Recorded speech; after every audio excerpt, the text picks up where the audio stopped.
Jumpa lagi dengan saya, Mr. Sorchan, di dalam channel pengembangan kepribadian atau mentoring self improvement.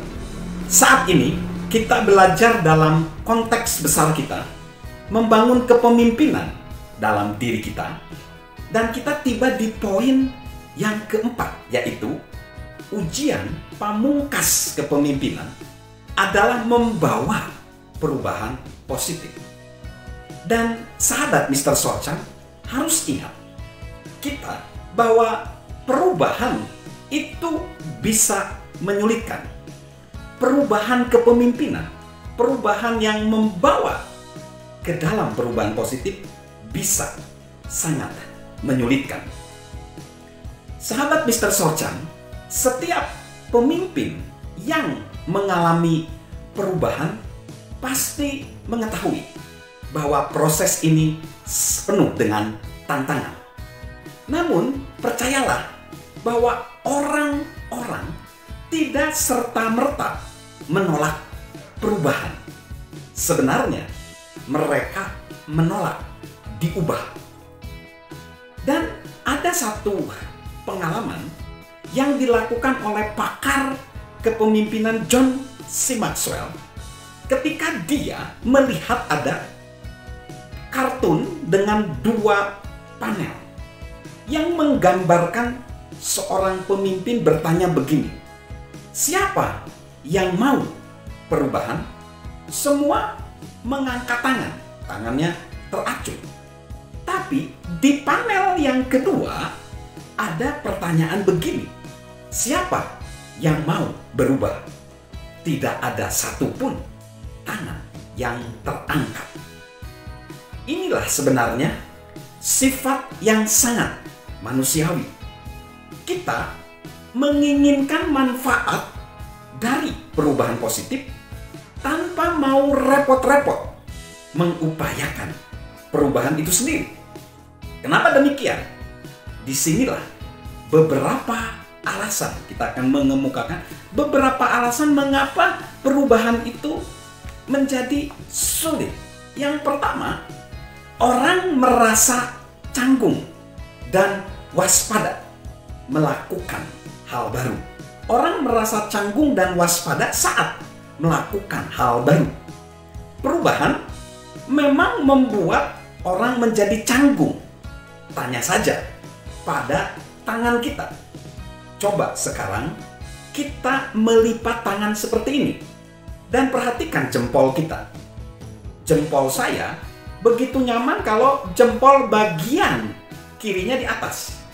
Tapi sekarang coba dirubah, jempolnya tidak seperti nyaman kita. Coba kita rubah. Nah, ternyata tidak enak. Saya tidak enak ini karena jempol saya di kanan. Nah, itulah bagaimana orang dapat merasa canggung dan kadang-kadang jadi curiga ketika melakukan hal baru. Begitu juga dengan pengalaman pribadi dari John C. Maxwell, yaitu di dalam permainan golf dia. Ketika dia lulus SMA, dia menerima satu set lengkap tongkat golf. Dan dia menyambut baik kesempatan itu dan dia mencoba berolahraga baru, yaitu olahraga golf. Jadi dia memainkan olahraga golf tanpa pelatihan apapun. Wah, dia pikir dia sudah menjadi atlet yang cukup bagus. Jadi dia berpikir dia bisa turun untuk mengikuti pertandingan atau dia pengen tahu seperti apa. Namun dia lihat bahwa ketika dia turun ke lapangan, dia tidak pernah bisa meningkatkan permainannya. Lalu akhirnya dia coba mengikuti satu pelatihan golf dari seorang profesional.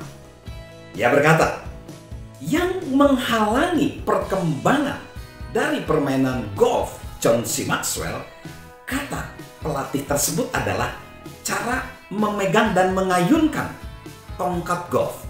Teknik yang dia pelajari sendirinya. Solusinya, ia harus mengubah segalanya. Lalu John berpikir, astaga, benar-benar terasa canggung. Dia sadar perlu membuat perubahan, tetapi tidak satupun perubahan yang terasa nyaman. Beberapa bulan kemudian, setiap kali dia merasa dituntut untuk membuat pukulan yang bagus, tanpa sadar dia kembali menggunakan teknik lama. Karena dia merasa lebih nyaman dengan cara lama itu. Meskipun cara baru memberi dia peluang untuk peningkatan yang lebih besar. Lambat laun, dia mulai terasa nyaman dengan perubahan itu, tetapi memang butuh waktu. Nah, sahabat Mr. Sorchan, sebagian besar orang merasa lebih nyaman dengan masalah lama daripada solusi baru. Karena hal baru melambangkan sesuatu yang tidak diketahui. Penulis dan pembicara Marilyn Ferguson menerangkan seperti ini. Bukan karena kita sangat takut akan perubahan atau sangat menyukai cara lama, tetapi masa transisi itulah yang kita takuti. Rasanya seperti melayang di antara trapez, yaitu palang gantung. Seperti Linus saat selimutnya berada di mesin pengering, tidak ada pegangan. Salam untuk mewujudkan, membangun jiwa kepemimpinan. Salam sukses luar biasa dari saya, Mr. Sorchan. Halo guys, sahabat Mr. Sorchan. Yuk subscribe channel Mr. Sorchan, beri komentar dan share agar orang lain bisa menjadi lebih baik. Salam sukses luar biasa, salam sehat selalu dari saya, Mr. Sorchan.